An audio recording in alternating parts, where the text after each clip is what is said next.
Before we get into today's episode, here's a quick word from one of our sponsors.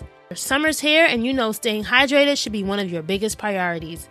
That's why Smart Water is always on my list.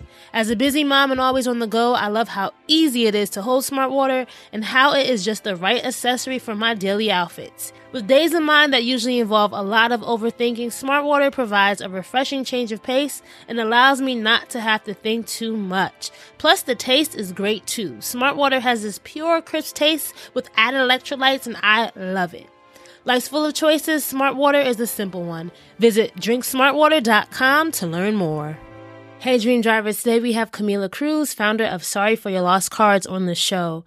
I hope you guys enjoy hearing more about Camila's journey prior to entrepreneurship as well. She's worked in PR and communications for some of your favorite brands and has helped develop and execute campaigns for critically acclaimed films like Universal's Us, Sony's The Woman King, Apple TV's Ted Lasso, and more. So Sorry for Your Lost Cards provides support to individuals who are grieving. The company utilizes greeting cards as a vehicle to help family and friends open the conversation about grief and loss so that they can offer support not just when the loss happens, but throughout the grief journey. But what we really dive into today is how the unexpected loss of her dear father inspired in her this journey that she never planned or expected she'd be pursuing until now. So that's the beauty of dream driving. Sometimes we go down new paths and find out so much about ourselves and our potential along the way. Make sure you guys are joining in on the conversation on social. You can find us across the board at Dreams and Drive. And if you want to join our email community and get weekly email updates delivered right to your inbox, just go to dreamsanddrive.com/join. That's dreamsanddrive.com/join. All right, let's hear from Camila. Hi, Raina. Thank you for having me. I am super excited to have you on the show. It's funny because in doing my prep for this episode, I realized we were connected on LinkedIn, and I can't remember how long that might have been, right? It's funny how people might have been connected professionally for a long time, but the cards never crossed or the paths never connected until a specific moment. It's like one of those things when it's meant to happen, it will happen. And I feel like I've had so many lives in my professional career. So I'm sure we probably did cross paths in some capacity, or we probably have people in common. But, let's dive into the interview, Camila. I love to start our episodes going back in time. I think that reflecting on who we were as children and those initial days really helped tell the story of who we are now. So tell me about the young Camila. What was really inspiring you as a child, and what were those dreams for you? As a kid, I was literally I was such a nerd. I loved reading. You're Caribbean as well, so you get it. So for me, I was at the time, the youngest. My family went on to then add 4 more children. So I then became the oldest middle. Oh my God.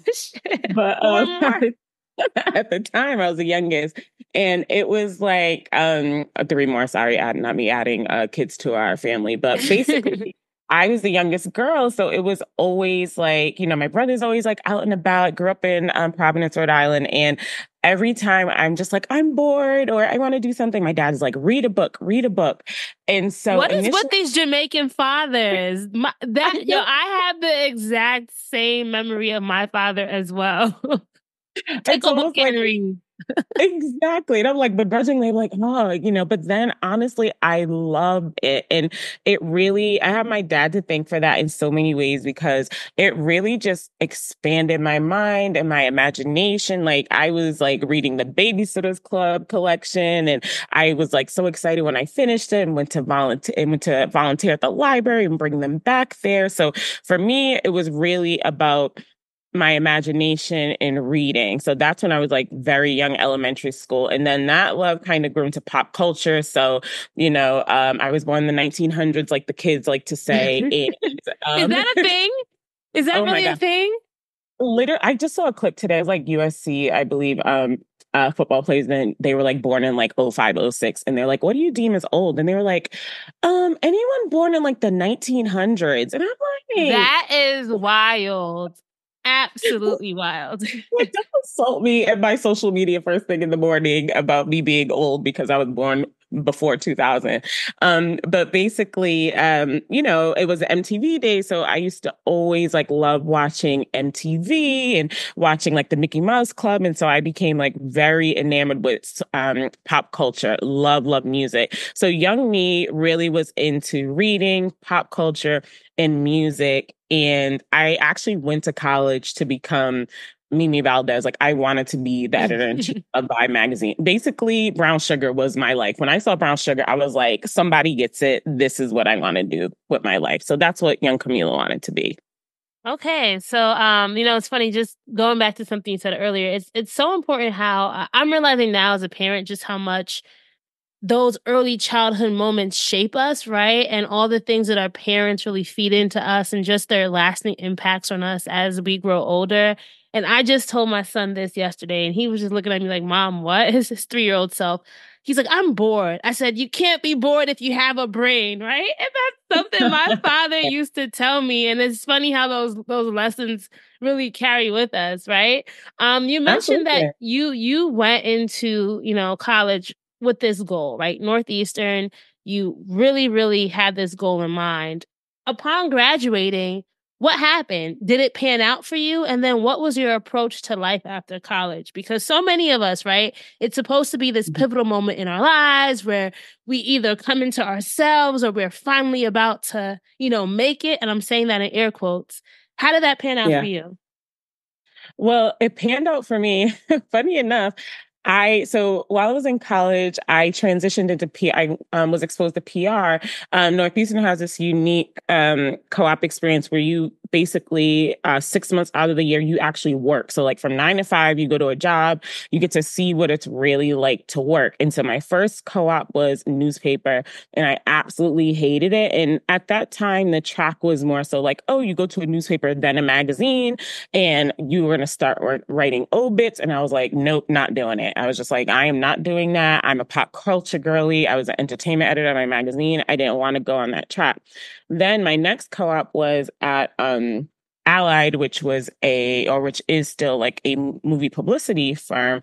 And we were like promoting at Red Sox games. We were just like going out having fun. And I was like, wait, I can get paid to have fun. So I was like, oh, I'm doing this. So that's what actually got me into publicity. And at the time when I was graduating, actually my manager at the time, he was leaving, and he told me he was leaving, and he was like, hey, you can come into this job. But I then at that time was with my ex-fiance at the time, and I was in love, and I was just like, you let the man ruin your life. I'm just saying. I wasn't. No, he was an amazing person, but I was just. Okay. I'm sorry. No, it's all good. It's all good. Usually don't go that way, but he was great. That relationship did not pan out, but I was just like, you are perpetually stressed out, and that is not looking like something I want to do. So I just opted out of that. And so I went back to Rhode Island for quote unquote a year, which turned into 5 years, and then actually went into the nonprofit sector. So my dream was deferred, but it's like now that I could look back all these years later, now it all makes sense. And then I ended up 8 years ago, actually getting moved out to Los Angeles and working for Allied anyway. So it came back around to me at the time when I was actually in a place to take on a role in that industry. I don't think that I would have been successful earlier on because I wouldn't have been able to take on the stress that job would have commanded. That makes a lot of sense. What were you learning about yourself, Camila, during these early days as being a dream driver or just a young professional, right? And specifically, what were you learning were your strengths? And I say that because I think sometimes we take for granted those things that we are so good at, right? Those natural gifts of ours. Yep. I think what I learned is my tenacity and my innovation and my audacity. I will say I was raised by my dad mostly, and he gave me audacity. Like, I don't understand no. I feel like if you tell me no, I'm talking to the wrong person. I don't understand like why things can't get done. And I'm very audacious and very bold. And I do believe that comes from my culture, and feel like if I wasn't raised by a man, specifically a Jamaican man, I don't know that I would have the audacity that I have. And I think that that audacity has gotten me to a lot of places, and teamed with my hard work as well as my ability to work, to work hard. Later on, I feel like it's the relationship building. I found how critical that is, because I will say, I think likability and relationships are actually the most important factors, but I learned that later on. Okay, you mentioned this word audacity. It's funny how, we're gonna get into what triggered or why sorry for your lost cards came to be. But that word audacity just sits with me because it's something I've also been reflecting on, right? And this idea that it's not something that I think can always be, not say that it can't be learned, but it's something that you have to have, you know what I mean? And it's something that you have Absolutely. to believe in. And I think that word audacity is something that really helps pull you through difficult times and also good times, because sometimes in good times you can get stuck as well, right? You can get stuck with Hmm. thinking that they're always going to last. And it's really that audacity to move forward and say, all right, I got this, but I'm going to continue to get it. That's so important. But talk to me Talk to me about this, Camila. Like, you were working with a lot of brands, right? You were helping to build brands. You were seeing what was going on in the marketplace. What were the things that were really intriguing you about being in media, being in communications, being in PR? Like, what were those things that were really getting your mind going and getting you so pumped up during this time? It's the control that you have, right? Like, literally, I mean, you have like it's this great control and responsibility. Like, as marketers, we're responsible how people see things. Like, Exactly. I'll never forget when I remember I was reading a magazine, and when I was like a teenager, and then after going to college, going to Ality, I'm like, oh wait, people like are sending, there's people behind the scenes that are making sure this is here, right? Like, not to say that editors aren't aware and they don't have their pulse, but like most of the things, it's getting sent their way. And then they're the ones that are like combing through to see, okay, what's going to make it to set a platform. But it's the publicists behind the scenes that are really, or the comms, I really hate that word. Honestly, publicist is so limiting. Storytellers who are putting it together, who have examined the brand DNA, who have decided that this is the consumer, and these are their lifestyle habits, and this is why they're going to be attracted to this out of everything, especially in today's marketplace, right? And I always still say, why does anyone care? Who cares? A shampoo is a shampoo is a shampoo, right? Like, right now, everyone's buying Fenty because we love Rihanna. I'm not saying that the product isn't great, but beyond the product being great, it's because there's this woman who's had like a 20 some odd year history with a lot of us. And we've seen her through these amazing transformations. And she gives us a reason to believe that if we utilize her product, we're going to be bad gal Riri too in some capacity, right? So it's like, Exactly. there are people, that is what we do as storytellers, is like shaping these narratives, in that you get to have this amazing ability. And then the magical moment being, people don't even know that you've persuaded them to make these choices. They think that they're doing it on their own, but the storytelling in the marketing and these influencers and all these little touch points that are very much in people's subconscious are the reason that they're making a decision. So that is what I came to love about marketing in general, regardless of where I've worked over the years. This week's episode of Dreams and Drive is brought to you by Smart Water. So this summer, I have a lot of goals, and getting out and staying active is number one.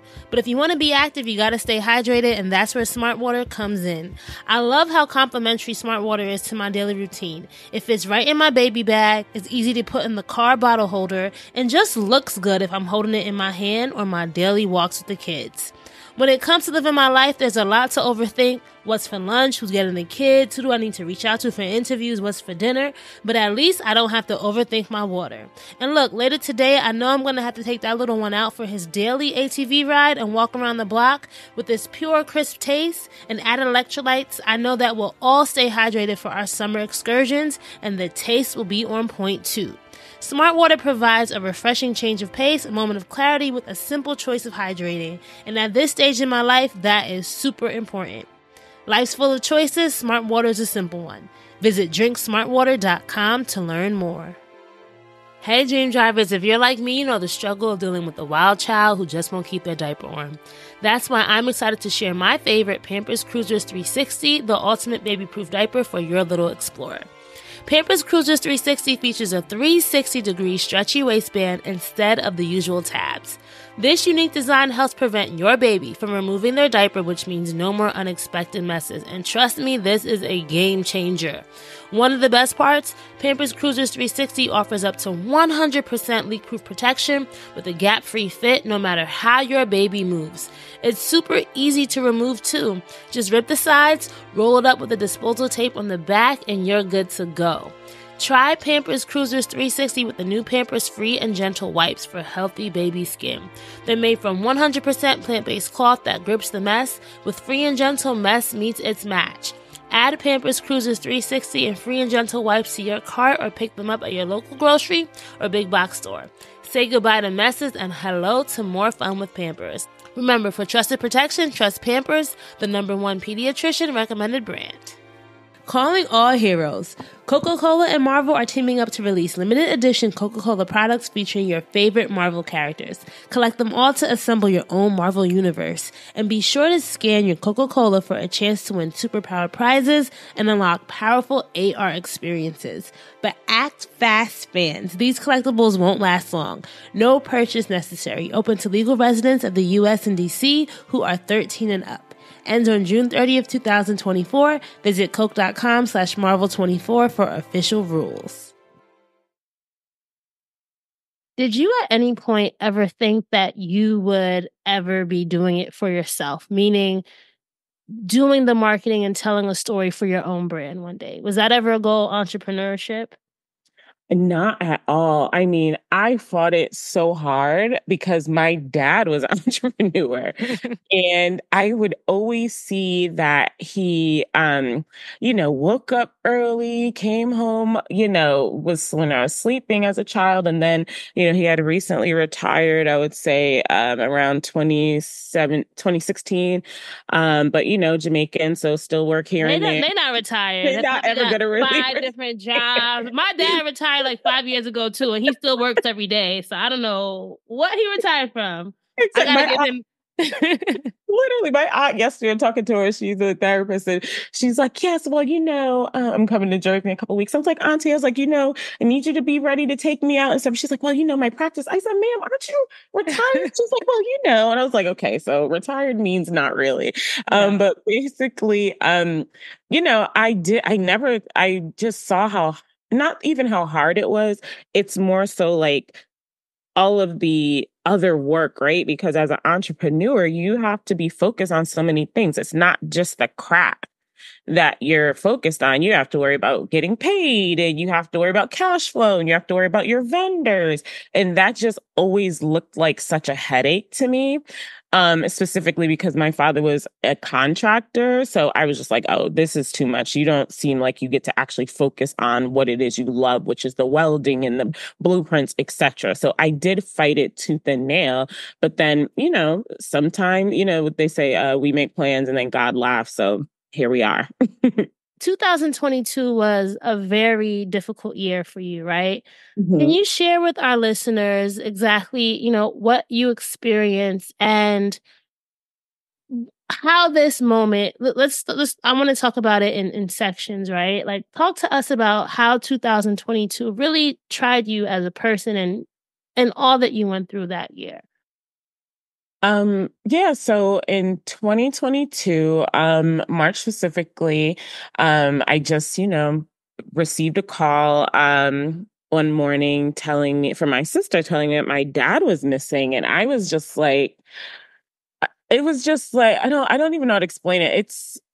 It was the weirdest thing because in particular at the time I worked at a movie marketing right? So it's like, or I should say, I led the entertainment division in which I was marketing films. And it just felt like I was in a movie because I'm like, when do you get a call that someone's missing? Like, it just doesn't make sense. And so I, basically get this call, and then my sister and I go to Jamaica, and my dad is like, the type of man that you could set your watch to what he's going to do. He's very like routine oriented. Yeah. So it's like he's not a person like, oh, I had a wild night and I'm out all night and I'm gonna, sleep at the bar down the street type of a thing. So it was just like very, it was just kind of a tailspin to just hear that.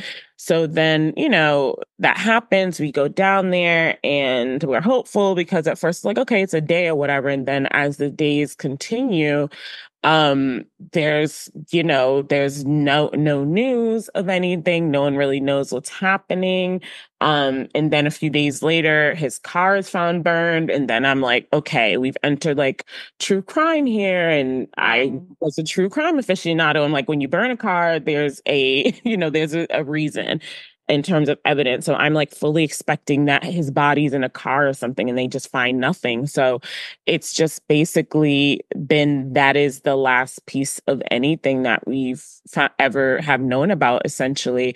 And since that point, it's just, dealing with someone who's a dual citizen, just a lot of rigmarole from a legal standpoint, between the States and there, especially because my father was unmarried at the time, and just, trying to deal with those pieces of the loss and then just, trying to live my life as well.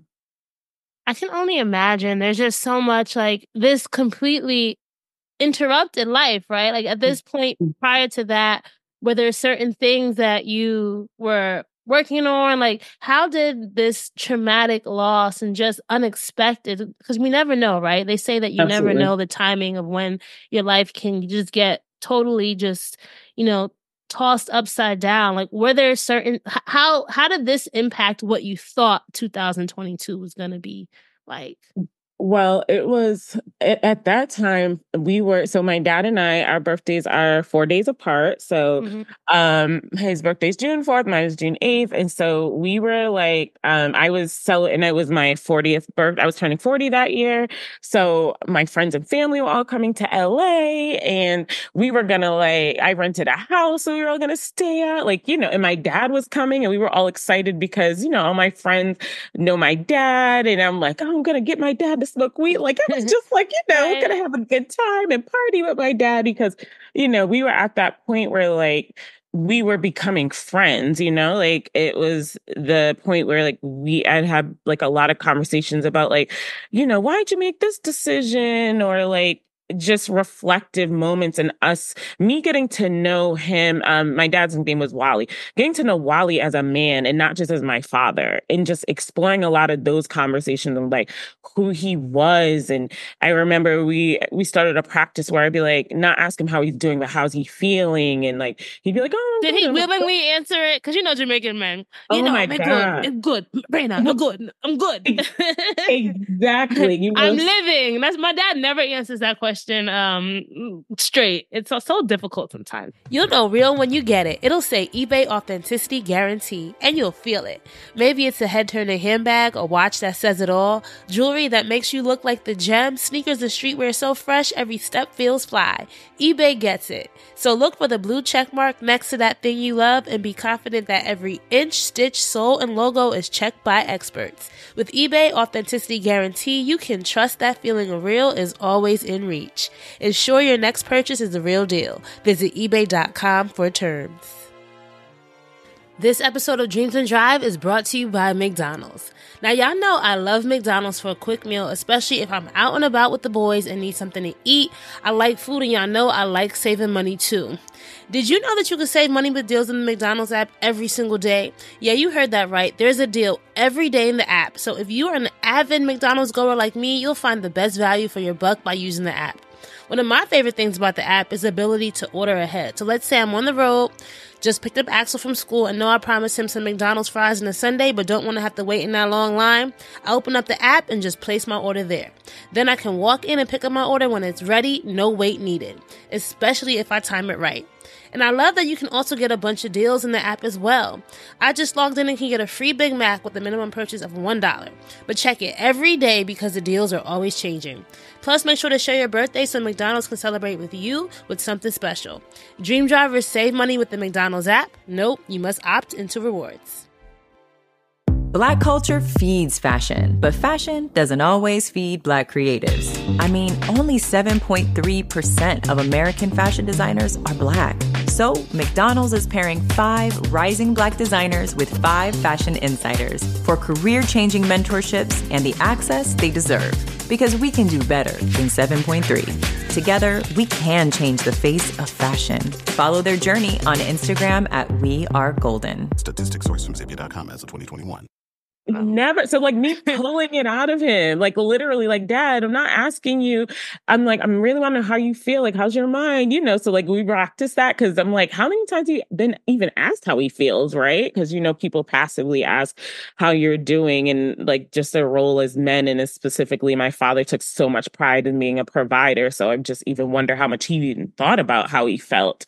So, you know, I just feel like our relationship was in a really, really great place. And we had also had plans of going to Jamaica because my dad was living in Jamaica part-time. He had a home and a business there. And so he spent half his time there and half his time in the States. And obviously with the pandemic, he hadn't been back so much. So he's kind of going back again for I think like the first time in a while in 2022. Okay. So he kept saying like, oh, I want to take you guys, you know, I really want to make sure you guys know everything, what's going on. And me also telling him that I wanted to like explore because our family has home in Ochi, but my dad's from Jacks River. And I've been there once when I was like really little. So I was like, I wanted him to take me there and like really see where he's from. So we were talking about like doing that stuff. So this was really us talking about like going into our family history so that my siblings and I could learn more about our family beyond just like our immediate family and cousins, and then really see where they come from. Because, you know, stories are like, oh, it declined the banana trees, because, you know, but I want to see it from visual. So yeah, that's what my 2022 is like. Oh my gosh, I'm entering this new decade in my life, but then also just from like a familial perspective, just like really getting to know my dad as a man and not just as my father. Yeah, you know, it's this makes me think about, so today actually I just released a new episode on the podcast by a woman who runs an organization called Black People Die by Suicide Too. And her whole organization is all about normalizing that conversation around Black people and suicide. And it made me think about, in prepping for this interview, we do not talk about grief, right? I think in our community, loss always happens, right? Like people always pass away, things happen, but we don't actually talk about what happens after that loss, for whether it's the person directly impacted or the people those around you. Like, what did you realize during this time of how did grief affect you? And then where that lack of community was for you as well, right? Because there must have been a lot of things that, you know how they say you don't know certain things until somebody passes away, or you never know until you have to go through it yourself, right? Just all the different nuances and the challenges there. Yeah, absolutely. So for me, it was interesting because my mom passed when I was 19. So I naively was like, I've been through this, right? Why you say naively?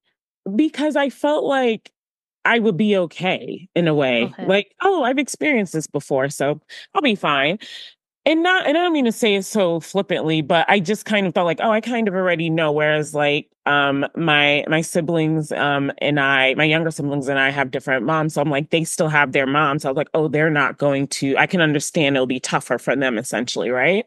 And so, but this was just like so different because my mother was definitely like, when I was younger, like my mom was from Chicago, so she moved back. So she was kind of in and out, loved me dearly, loved my mother dearly, but very, very just different in terms of day to day. Whereas my dad literally I don't know my life without my dad. Like the longest I've not seen my father, been around him, was during the pandemic. And that was just because, obviously older man didn't want to compromise his health nor my own. So that was it. Otherwise, my dad's always been there.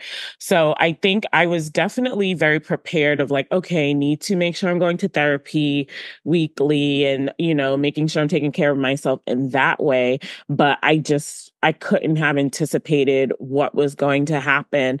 And for me, how it manifested was basically I was like on adrenaline, I would say, for like the first year and a half, I think, because of like the legalities and all of and the just things. having to get ish done, right? There's so Yes, much. so much. I think I took like a week out of work. And so I was right back at work and then flying back and forth to Jamaica and, doing all of that. And then honestly, not until 2023 is when it really hit me.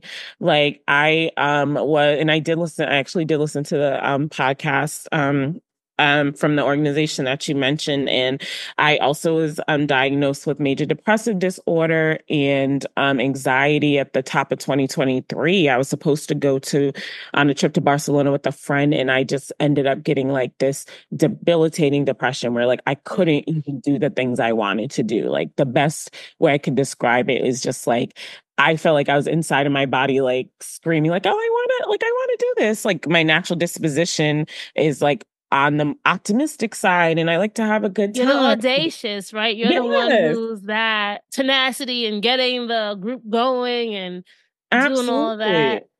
And I felt like that person was inside, like, hey, I'm like trying to get out, but I just couldn't because the grief just became so overwhelming for me. So after that diagnosis, I got into a grief group. So that is something that was extremely helpful. In the group that I was in, this organization is local to LA called Hope Center. And it actually was a group specifically for adult children who have lost their parents or lost a parent. And my group happened to be all women.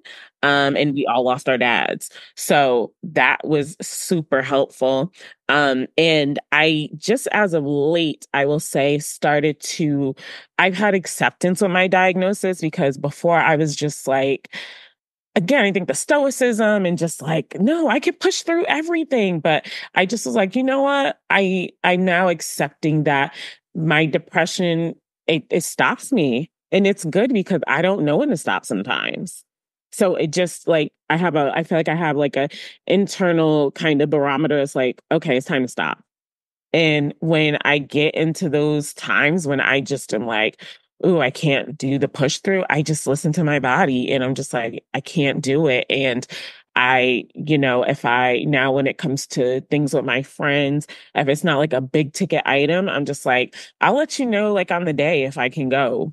I don't commit myself to going to things if it's not something that requires like an advanced RSVP, because I don't feel like going that day. So I don't have to compromise my relationships, because I do think there's a point where, like, yes, I understand I'm going through a lot, but that doesn't mean that my friends and family don't matter and what the things that they're doing aren't important either. So it's just important for me to tap into what I'm learning about myself and let them be aware of it and just put those parameters in place so that as I'm moving forward, I can just set those boundaries and they're aware of them. And if it doesn't work for a certain situation, then it just doesn't work. Yeah. So I think I would just say that it's just about for me, it was just very much about learning and now just continuing to just try to put those measures in place as it pertains to my grief. What then? I'm so intrigued to know then, how did Sorry for Your Loss cards come to be, right? Because you were working as a communications professional, right? You up to this point hadn't really envisioned entrepreneurship for yourself. What was that catalyst moment and how did you respond to it? And I'm thinking of, like, how in the stories, like the hero, the call for action for the hero, right? Right. I'm imagining there had to be something that inspired you, and then you either could have rejected it or responded and say, hey, I'm going to try going down this lane. Yeah, I think honestly, it was the grief group. Like, it was we called it was like the GGs. I'm like, call my GGs. Because I'm like, so you're like, oh, we're getting together with the grief group. But basically, we were just all so different, like, regardless of like socioeconomic status or, our ages. The commonalities in the group were we all just were overwhelmed in some capacity, didn't know what to do, and then also just felt like we couldn't talk to some people. And not to mean like that our family and friends weren't supporting us, but there's a thing in grief, at least, like, you don't want to be the sad person all the time, right? Like, there's this, like, even I battle with it. Like, there's this thing of like, this is a thing that happened to me, but it's not who I am. Like, I don't want to come into a room and people are like, oh, there's a sad girl, there's the grief girl. Like, this is not like topic of conversation for me at all times, but it is also a significant part of my life, right? So that group was the catalyst because I was like, oh, we all have these common things and there are not really people that are talking about grief. And we need to normalize the conversation on both sides, from the person that cares a lot about you and from the person enduring it. And even like my best friend, one of my best friends, we've literally been friends since we were 14 years old. And she told me like a year afterwards, was like, she's like, I don't, and she's literally like my sister. She's like, I didn't even know how to show up for you. And if someone who knows me better than anyone else doesn't know how to show up for me, I'm like, then a lot of people don't know. And there's often this barrier where it's like, the person, who's experiencing the loss, they don't know maybe they don't know what they want either. And the person on the other side doesn't really know how to ask. And then maybe the conversation never happens because both sides don't know how to just broach it. So I just wanted to create a means in where the conversation can just at least get started. And just to alleviate it and just to give people some tools so that they're able to open up the conversation and, support their loved ones when they're going through grief, which is something that doesn't just happen when the loss takes place. It's something that they'll deal with for the rest of their lives.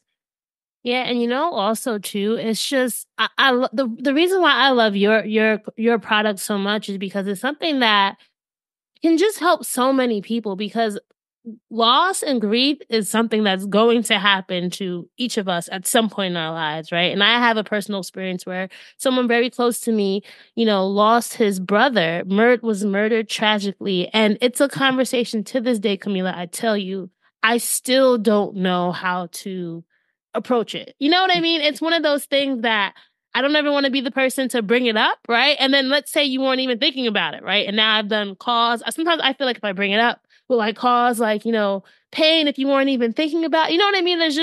There's so many different perspectives and so many different things going on. So something like having a card that maybe you can explain to our listeners how Sorry for Your Loss actually the cards work. And then I'll jump into the next question that I have.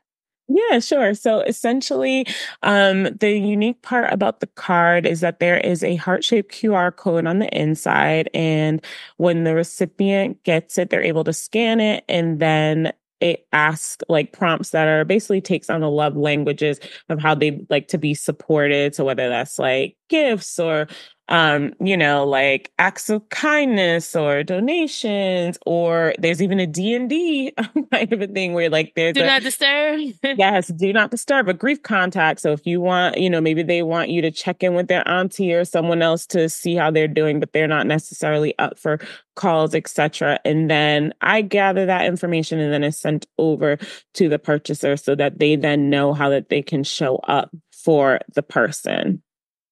That is such a unique concept, and I've never seen it before, right? I don't know if it's on the market. It's like there's competitors, but I personally haven't. Being somebody who was involved with launching brands, right, and helping to tell the story of brands, what did you know that was going to be critical? I know you guys launched in 2023, so last year, right? Is it July? So you approached your 1-year anniversary? No, right? I just launched, like, did a soft launch like in March, Okay, actually. why am I thinking it was Yeah. July 2023? I have my notes wrong. Producer Raina, I'm quitting. I'm firing my own producer, aka me. No, don't I fire have in my notes here. I'm sorry. So you just soft launched it, right? So what were some of the things that you realized you had to make sure that you were doing in order to start getting the word out? I know being on this podcast is one of them, right? But other things that just so critical in these early days of launching the brand. Well, it's like, it's so funny. It's one of those things where it's like, I do this so much for others, and when it came to myself, I was like, wait, what am I doing? It's so funny. I saw something on LinkedIn the other day. It was like, publicists are the worst at like promoting themselves. And I was That's like, why you have a publicist, right? To help I you promote know. yourself. I know. Shout out to Camila, because I was just like, girl, I need your help. But basically, I just took that approach of like, okay, I need to, the first thing I said, I'm going to just create a video to showcase how it works, because I think that the video will be able to tell the story first, well, in the clearest way. And then also the personalization of it, which I fought, which is really funny, because I was like, I don't want to really be in it. But then, of You course, have to, but your story is, and it's what I even think when people listen to this episode, there might be somebody who can relate. And I'm realizing that even with Dreams and Drive, like people fall in love with people. Like even you mentioned Fenty Beauty, right? Like, why do we love Fenty Beauty? Because we love Riri. Yes. Right. And Riri feels real to us. Right. And I think that's just sorry for hijacking your answer, but keep going. No, it's no, you're so right. It's true, but those are the things, right? Like my willingness to put myself up front and to talk about my story and to be vulnerable, right? Because again, Jamaican, so this vulnerability thing you is want very people in your business. right. Excuse me, what stays in the house? You know how they have that. My aunt has this over what we talk in the house stays in the house. Some kind of like sign that every Jamaican has in their house. Listen, you're supposed to just keep everything to yourself. Don't say anything if it goes outside of the four walls or the family WhatsApp chat. That's where the things stay. So I just, so the vulnerability piece. So yeah, so I think like the storytelling, for sure, telling the story, knew that needed to be something that's critical. Definitely the contacts, like definitely starting with people that I knew and people that I thought would be of interest. And then one thing that I'm in the midst of definitely now with social. So I would say, this is what I will also say. There's so much I'm still doing. I'm figuring out so much. Like I'm channeling my dad, because I remember I told him before, I was like, I have so many ideas of things that I would love to do, as side hustles that I'm passionate about, because I do truly believe that I am here to be of service to people. Like I do so much not to get anything out of it, but because I believe if I have contacts and resources and like things that were difficult for me should not have to be difficult for other people. So if I have a pathway forward, I'm going to share it. I'm in no way a gatekeeper at all. I believe that we are here I specifically am here to be of service. And this was not the way that I envisioned it initially, but obviously where I came to be. And I remember when I was talking to my dad about other ideas I had, and I told him I was overwhelmed because I didn't know where to start. And he's like, you just have to take one step.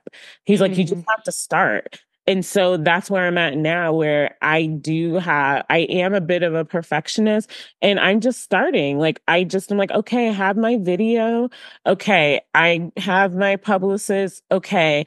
My social media consultant, I have a meeting with her after this. Like, I'm just taking it one step at a time and doing the things that I can do, and knowing that it will formulate in the way that it is supposed to. This is the first time in my life where I don't necessarily have an exact clear step-by-step direction, but I know that my vision and my product and having my dad with me is going to guide the process. Despite those memories, right? Like, isn't that memories don't live like people do? But at the same time, they do, right? And then so those memories and those lessons that fuel us. I want to make sure we give a little bit of time just to talking about some of the challenges, some of the things that it's a new brand, right? There's a lot that you're learning. There's a lot that you're testing. Like, what are just some real challenges that you're working through in real time and things that you're excited about, Camila, as well? Yeah. And then let me take a step back in terms of the things that I will say that I set up in the beginning. So Okay. I definitely worked with the small business. They're like a small business center resource, etc. here. I have to give a huge shout out to Camila Tarver, who has been my business advisor through this. Like every state has it. There are free resources through your state where if you're trying to set up a small business, they have resources for you, including classes, business consultants. So I done that through in LA. So like she's helped me from everything with like establishing my business credit, my business plan, and me putting together my marketing plan. So like I have foundationally put together the structure of my business and have like weekly check-ins with her so that I'm making sure I'm on the right path. And sometimes those paths do divert. So I do have someone that helps me in terms of my guidance and has made sure that I have like my business credit cards and my business account. So for me, it was very important to get the business set up because I do think there's a lot of times when we jump into things and don't have the LLCs and the things set up. And Right. then And then a tax man come looking for you later. Right. So I feel like I get it. I know we all, out here on Squarespace and like, oh, this is my side money. But I would just say like, get your business in order and do those things. And while it is not as expensive as you think. Like you can get it done for less than $1,000. And it also depends on which state you're in to set it up. So I just would implore people to get it together. And even if you have to I still have my 9 to 5. So even if you have to set aside $50 per paycheck, like I literally would segment some of my money to go into a specific account for my business. So I understand that we all have different financial obligations, but if you really want something, there is a way for you to do it. Just take it step by step. So I do implore people to get their actual business piece in order. But in terms of what I've learned, it's like, there are little things like perfect example, right? I think the cards have, even with my customers, there's been like a couple of people that have actually utilized the response piece, right? Like in terms of how do people want to be supported? But to me, I was like, does that mean people don't realize it? Are they not using it? But who knows? I don't know. Maybe they're doing it and they're calling the person, right? Or maybe it's just more so the conversations, because the feedback I've been getting, people are like, oh my gosh, I've been able to talk to such and such. These resources have been so helpful. It's the education part too, because literally people don't realize that there are so many ways that you can support someone. So it's just starting a conversation, right? Because cards are essentially conversation starters in a way, right? So helping to get people to have difficult conversations or to be a middle person, a middle thing, right? A middle thing in between having this conversation or being that support. Plus, you're still early on. You say you just launched in March. So. Exactly. The way I'm nodding my head, it's like, exactly, right? I'm like, so at the end of the day, if people are just having the conversation, that's the win, right? But of course, on my side, which I'm like so data heavy, like I have a survey on there and everything. So I'm just like, oh, the data, because I want to see it. But I'm like, if people are having the conversations, that's the win. So, so we'll see what happens with that. Then I think like when I went into even the video and the social media piece, I think has been the huge piece, is like, I am very resistant to social media. Not that I don't believe in what it does. I'm very much believing in it, X, Y, and Z. I'm just not like, I don't love to be a creator. I'm definitely like, ooh, I like to be on there to look on social media, but I don't want to be a creator. And I know that it's for the people born in the 2000s. It is, it's for the 2000 girls, or the girlies that have been doing it since, launch, and they love to, edit their videos and stuff. But then I was like, you need to be more on the creator side so that I can actually share some of like my wellness practices. Like I know I have it listed on the website, but I'm like, okay, if I'm going to put myself in the forefront, then I'm going to have to probably also share some of the things that I do as well with people. So me getting more comfortable with that. And then I think also just from like a financial perspective is just the lesson, I think, is like, oh my gosh, there are things that you'll have to spend your money on, and sometimes just be like, oh, it feels like a lot. Like, hiring for marketing They needs say and it stuff. takes money to make money, Ooh. right? And all those big brands are investing. That's the biggest thing. I think sometimes even working because I work in marketing outside of Dreams and Drive. I work in like the brand partnership side at Paramount. And I work with big budgets all day long. But when it comes to doing the big budgets on myself, I'm like, do I need to? Is there, right? But you wouldn't advise your client, hey, just DIY it all day long, right? You would make sure you'd be investing and really having your clients put in the money to make the money. So it's a difficult switch when you're doing it for yourself, but it's definitely something you have to. And it's funny because it's like I like to think that when I was in marketing, I did treat it like I wasn't just like, okay, let's just spend this. Like, I was being mindful of the budgets, but there's it's not your money at the end of the day. Exactly. It's your money, and you're like, oh, I'm paying 4 figures for this or whatever. And we Jamaican, we got a little bit of that PTSD from. Was your father a penny pincher or very like you have to think about what you have, Let me tell you something. Back in the 1900s, okay, we used to do I didn't get my first pair of Jordans until I was an adult. And we had the money to get the Jordan. My dad was like, so yeah, you gonna have Does Michael Jordan care about you? Why you care about Michael Jordan? That's what my dad would have said. It was getting $20. It was and it taught me a lot. This is why I worked hard. This is why I had 3 jobs before the year before I went to college. I had 3 jobs that summer because I was like, I am saving this money so I can go buy whatever I would like. And I've been working since I was 13 years old because my dad was very much like, I'm gonna get you the stuff, but if you want the extra or the nice thing, you're gonna have to go get this yourself. Here's the money for the $20 jeans. If you want those $40 jeans they got at Abercrombie, you gonna have to go get it yourself. This should be a big up to Jamaican dads. I think they are a special breed and should be studied from an anthropological standpoint. What is it about? Of course, there's all different types of dads, but Jamaican dads, they special, especially the ones like it sounds like I feel like our fathers would have been friends. They would have linked up at a bar sometime, right? Clearly, because they had the same. Listen, they was giving out the same lessons. But and it's funny because me and my sister have a big age gap. She's 11 years younger, but we always talk about it because our youngest brother is getting ready to turn 20, and he asked me for like a 200, like some Dolce, some like $250 sunglasses or something.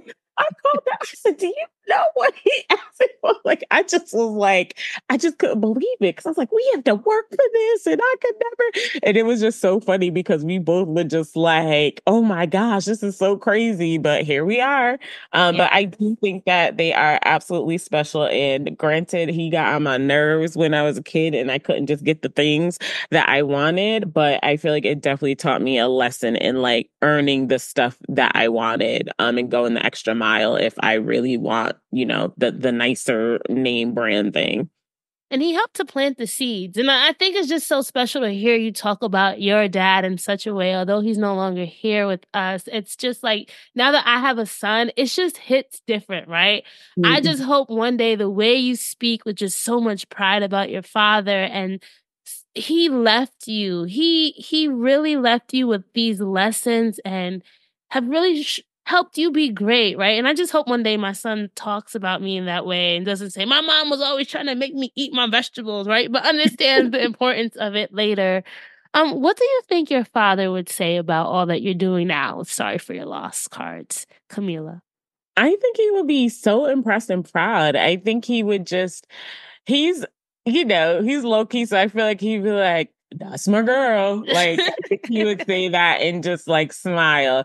That's what she's supposed to do, right? Exactly. And you know how that goes, right? Where it's just like the pride, where it's like, oh, the all A's. I wouldn't expect anything else. That's precisely. Did you have I had if I got anything that was not an A on the report card, A-. I'm like, sir. But Rena, But Camila, what was going on? What? I have a horrible accent.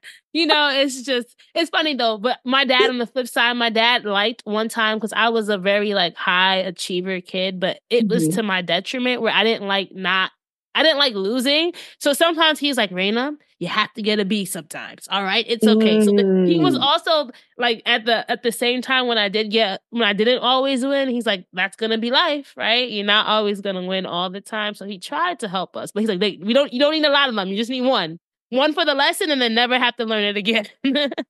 No, I love that because it is so true that and let's not, because that's a whole other conversation where I'm like, this over-retrieving is actually a trauma response. Yeah, probably. They probably have some issues going on. That's a part two, right? That is the a part Jamaican two, dads yeah. and their story. That could be a documentary right there. That could be honestly. I'm not trying to give you ideas for content, but what makes somebody who they are, right? Like, and sorry, that's a whole nother thing. It's just no, I love it. Listen, I love it. The island culture, I just always wonder, like, with these parents, because they came to America, they immigrated, they wanted so much for us. But what happened to them? Like, my dad talks about his childhood, but when he talks about it, I'm like, Dad, that story isn't like the way he says things to us. I'm like, that's not okay, right? Like, I think, you know what it is? I feel like they are just, it's just the generationally, right? Like their main goal was just the provision part. And then when you think like I'm like, yeah, my father grew up like with an outhouse, you know what I mean? Like, all the picnic them, it was a whole bunch of them in my father's family. Like you had like 10 brothers and sisters. I'm pretty sure you weren't getting individualized attention. He was the baby, so maybe he did, but it's just... So I think for them, it's like their dream, or I can speak to my dad specifically. I feel like, oh my gosh, this man literally like barefoot, like just to go from literally, I would say having very little material from a material standpoint, right? But knowing that he grew up with like a lot of love and family and just like those unique, great experiences that you do get from being up in the island and that tenacity, etc., that he has that he brought here, but then to come to a whole other country and then not only to survive it, but then to thrive. Like my father had a 4th grade education. Like I had to read my father all his stuff, which is low key a joke because honestly, I'd be like, I'm like, Dad, you could read because how you can do all he this just stuff. wanted you to practice. Right? I'm like, I don't believe you because how you do all this stuff and you claim you don't know how to read. So I would side eye him, but we're going to go with his narrative right now. So the 4th grade reading education, and then went to trade school and created a whole business and, became a business owner, owned the property of his business. I'm like, he came to a country and thrived. And then I was the first one in my family to go to college. And then since that, my sister graduated as well. And it's just like, after you do that, you do kind of got to sit back and put your feet up. And I don't think you're concerned about someone's feelings and point because you're like, y'all survived and you didn't have to worry about where your food was coming from. And then and I'm not saying it's right, but then now it's like, okay, now because of the life he provided me with and because I didn't have to struggle in the financial sense, that gave me the privilege to now be able to be worried about my mental health. But he just did not have the privilege to even think about how he felt, let alone what else might be going on in his mind because he was raised to be in survival mode. Yeah, we're trying to get my dad now to just slow down. Even this whole, I think the whole metaphor with Jamaican, have 18,000 jobs, but why? You don't need it, right? And it's just this constant hustle, constant always on, where if we really were to unpack it all, we probably all need to be in family therapy at some point, And amen to that. And before we close, I just wanted to say, thank you so much. And I was like, oh my gosh, Raina's you're like a Midas touch because I was like listening to some of your interviews and you have so many people that have come back with like so many great updates. I'm like, yes, in 2 years, 3 years, sorry for your loss. It's going to be in all Targets, Walmarts. You're going to be everywhere. You're going to be in, everyone's going to know about it. And I think I think overall, I know you have a hard stop. This is a conversation that can really spew so many other conversations, right? Mm-hmm. How do we talk about grief? How do we normalize these conversations? Because it doesn't always have to be sad, right? I felt like I was a little nervous going into this because I didn't want it to, talking about your father and just the traumatic way that he passed or everything that happened. could have caused, it could have been a different conversation. I'm happy that we're able to really celebrate all that he is. And I hope that listeners are excited to learn more about Sorry for Your Lost cards, to check you out, to start following you. So maybe you can tell our listeners where they can support you if they like, and just if they want to learn more about your organization, your company, and all that you're doing, Camila. Yes, please go to the website, sorryforyourlostcards.com. That will then direct you to all of our socials. You can see the origin story, can also just see the cards as well as some, some tips, etc. from a wellness perspective. And yes, grief is very hard to go through, but honestly, there are also some positive things that can come out of it. I literally do not believe that I would have addressed just my issues in terms of my being stoic all the time, my lack of vulnerability. Like, I had to push through so many other things because of it. So I am honestly thankful for the journey, although obviously I would love to have my dad here. I have had some positive things that have come out of it as well. I'm definitely just a big believer in like taking the lessons out of things that have happened in my life. And if this means that my trajectory is now that I am in a grief advocate space and I'm going to be able to help people who are on a similar journey, then here we are. All right, so that's the wrap for this episode of Dreams and Drive. I hope you enjoyed our guest's dream driving journey as well as listening to their keys to success. If you love this episode, you know what to do. Please make sure that you are following us. We are at Dreams and Drive across social media on Facebook, Twitter, and Instagram. So make sure you're sharing this episode, posting it to your Instagram stories, texting it to a friend, sharing on LinkedIn, wherever you are or online. Just pay this forward and share this with somebody. We really appreciate it. And all the sharing that you do helps us grow our community. If you want to join our email newsletter, The Keys, and get weekly updates delivered to your inbox, just go to dreamsanddrive.com/join. That's dreamsanddrive.com/join. And lastly, if you know somebody who would be great for this show, or if you are someone who would be great for this show, please go to dreamsanddrive.com/pitch. I'm always accepting new guests. I'm always accepting new pitches. So I love to see those pitch requests coming in. Keep dreaming, keep driving, and we'll chat again in the next episode. Bye, guys.